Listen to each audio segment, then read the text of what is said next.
Hi, my name is Hannah. Welcome back to my channel. It is a beautiful day today, so I am going to be filming out on my balcony. So if you hear a lot of background noise, I'm sorry, I don't have a great sound system set up here, but it's just really nice out. So let's jump into some of the books that I have read the past week or so. So this first book that I'm going to talk about is called True Biz by Sarah Novick.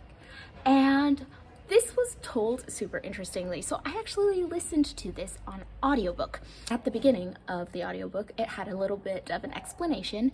So I guess in the hard copy book, the dialogue is spaced out to kind of imitate sign language, the cadence of sign language somehow. And I don't know exactly what that looks like, but in the audiobook, whenever there's dialogue spoken by a deaf person, they have the sign language, American Sign Language, done at the same time so you can hear the hand noises. So this was super interesting. This book is following a young girl who is going to a deaf school for the first time, and she has grown up with her parents really trying to get her to speak and to hear, and it just hasn't taken. And she's finally, as a teenager, going to learn sign language for the first time. And we also follow the headmaster of this school and her fight to keep the school open, to get rights for her students. And really, story-wise, it was good. It was fine. Nothing that I would say, wow, that plot was so good and I cared about the characters 100%. It was fine. But where I think this was really successful is in teaching a lot about the deaf community. And I learned so much. I was super interested in this. So the author is an activist for deaf rights, and that definitely comes through. Her goal, likely with this book, was to educate, teach, and advocate for the deaf community. Learning about the history of sign language, the history of medical interventions, and the history of deaf people as a culture. I can't think of another book that I have read that has focused so much on the deaf community, and I really feel like I learned a lot. It was very eye-opening and just really important. There were a lot of issues, human rights issues, that I wasn't aware of discussed in this book. While the plot was fine, it wasn't the most amazing plot, I think. Like, you know, like it was a good story, but it, for the information and for what you learn from this, like, highly recommend. I thought it was a really interesting read. I read the book The Wonder by Emma Donoghue, and this was on the recommendation of Scott over at Gunpowder Fiction and Plot, so make sure to link his channel down below. This is following a nurse who is called to Ireland in the 1850s after the potato famine to watch over a girl for a certain number of weeks. The rumor is that this young girl has not eaten in 4 months. So the locals are saying it's a miracle, she no longer needs to eat food, so this nurse is called in to watch the girl, see if she eats anything, if she's being snuck food somehow, if it's all a hoax, for 2 weeks. That's basically where our plot starts. It's following this girl and what goes on. So compelling plot, compelling idea. I mean, I wanted to know what happened. I wanted to know the reveal. This is the same author as the book The Pull of the Stars. And so this book, it says it's a psychological thriller, and I don't know if I quite got those vibes from it. I thought of it as more of a slow-moving mystery.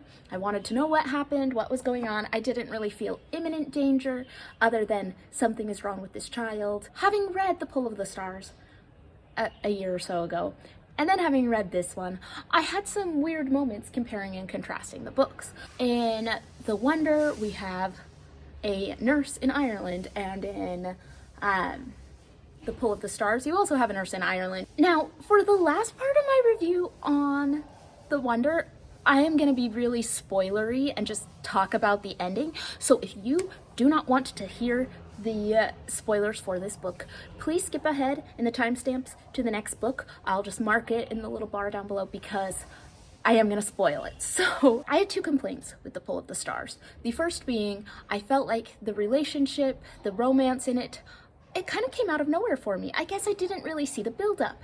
And I was like, was I just not looking for it? Was I distracted by the nursing? What was going on? It felt so rushed and so thrown in there for me. And I'm like, this book took place over 3 days and suddenly there's a romance? Like, I don't know. And maybe I just roll my eyes at a lot of romance things. So take that with a grain of salt. And then at the end, she decides that this young baby can't go to an orphanage, so she just takes the baby home. And that just seemed not legal. You can't just snatch babies from a maternity ward. It was in Spanish flu time, and I don't think you could, during that time, it was okay to take babies from maternity wards. I feel like there was some morally dubious something, right? So that brings me to The Wonder, and I read and was enjoying the book, and the romance in it seemed out of nowhere. I did not understand the chemistry. I didn't get it. It just didn't come together for me at all. Like, okay, they are two people who happened to be in the same place at the same time. That does not a romance make, right? Like, maybe it's just me. So that aside, it ends with her kidnapping the child and then raising the child as her own daughter. What does this author have about dubiously gotten children? If I just had read this book, I probably would have said, oh, okay, yes, the character made a complex decision for a very difficult situation. But reading both books, so you end one book with a dubiously obtained child, okay, that's fine, that's what the characters decided. When you end two books with dubiously obtained children, I feel like the author has some sort of weird ideas on motherhood. I don't know. This book, really, I was very engaged, super interesting. The time period was cool. Some of the discussions about religion might have been interesting. There were things that were good about it, but just having read both of those books, I have a lot of questions for this author, like, why? And do you have kids? And where did you get them? So I first heard about this next book from the amazing Becky over at Teacup The Storyteller, so I'll make sure to link her channel down below. This was called Beyond the Wand, The Magic and Mayhem of Growing Up a Wizard by Tom Felton. Was this book necessary if you have not read and enjoyed or watched and enjoyed the Harry Potter movies? Not likely. As someone who grew up with Harry Potter, I enjoyed every minute of listening to this book. You have to listen to it because it's actually Tom Felton reading it, which is great. I enjoyed that a lot. This was fun, poppy, enjoyable. He tries to talk about some deeper issues, which I think are important, but I didn't feel like it was that. I don't think that was the pull of the book. I really think if you just want to know some fun little behind the scenes things about the making of the Harry Potter movies, and you loved the movies and loved Tom Felton growing up, you will like this book. It's nothing deep, it's fun. Oh, I watched a really interesting video from the amazing Audrey Approved, and she was doing some book pairings. So she put together the book Empire of Pain with the book Dreamland, The True Tale of America's Opiate Epidemic by Sam Quinones. And she said that both of them were really amazing at understanding the opioid epidemic in the United States, and that Dreamland might actually be better than Empire of Pain. Now, these are almost fighting words because that was one of my very favorite books of last year or the year before. I thought that one was so well done. I love Patrick Radden Keefe. I thought Empire of Pain was just so meticulously researched, so well told, and I thought his book Say Nothing was also so amazing. So those were some of my top reads of, what was it, 2021. I loved those ones. So of course I had to put this on my TBR, and so I read Dreamland book by Sam Quinones, and wow. Okay, Audrey, you're probably right. This was a more thorough picture. Do I love Patrick Radden Keefe's style? Yes.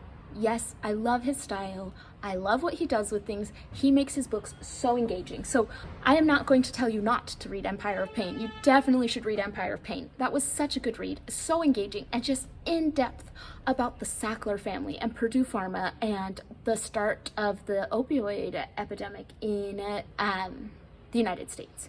Now, this book, Dreamland, went a little broader. So it talked a little bit about Purdue Pharma. He also talked about the black tar heroin trade, and he talks about breaking the silence and the stigma behind drug addiction.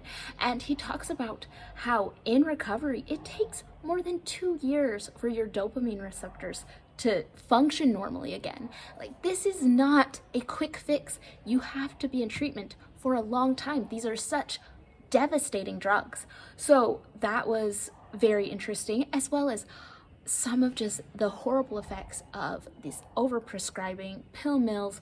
So he said that at one point in Ohio, they could kind of correlate 1 death for every 2 months of opiates that were prescribed, which is insane. Every time a doctor writes a prescription for 2 months of opioids, somebody's going to die. Like, that is insane. It talked about so many aspects of the epidemic. What was causing it? What were the attitudes? Why these small towns were hit so hard? What made it easy to access these kinds of drugs? Why were people turning to them in the first place? There were just so many different things, and if you want a book that just gives you such a broad overview, this does it. So, like, this is a 5-star read. I do recommend it, but I completely agree with Audrey that these 2 books are paired together amazingly. So if you've read any of these books, let me know in the comments down below. I would love to hear what you think of these. And if you want to check out my Instagram, I'm posting weird things about books that I find here in Barcelona. And I will see you all on the next one.